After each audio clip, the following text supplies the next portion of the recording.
Hello everyone. तो मराठी में जो क्वेश्चन बाकी रह गया था तो मैं दे नहीं पाई थी, उसके लिए सॉरी। तर्ज में लिख के दे रही हूँ।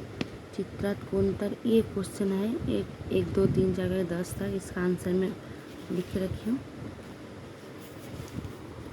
तो पहला क्वेश्चन है, चित्रात कोणता ऋतू दिसत आहे? चित्रात पावसाला ऋतू दिसत आहे। फिर 2 नंबर का आंसर है, आकाशात काले ढग दिसत आहे।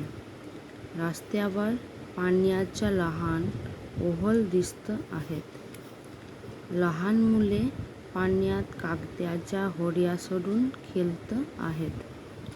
शाळेत जाणाऱ्या लहान मुलांनी रेनकोट घातले आहेत। स्त्रियांच्या व पुरुषांच्या हातात छत्र्या आहेत। पाऊस पडत असताना आम्ही खिडकीतून पाऊस पाहतो, गरम गरम भजी खातो। ये ओ है ओ।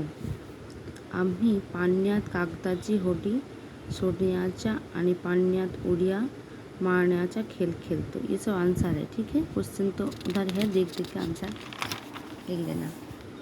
फिर 9 नंबर में, पावसाचे पाणी रस्त्यावरील नाल्यांमध्ये, नद्यांमध्ये, तलावांमध्ये आणि समुद्रात जमा होते। पाऊस सुरू झाला की आकाशात काले ढग जमा होतात, थंड वारा सुटतो आणि सृष्टी हिरवीगार व सुंदर दिसते।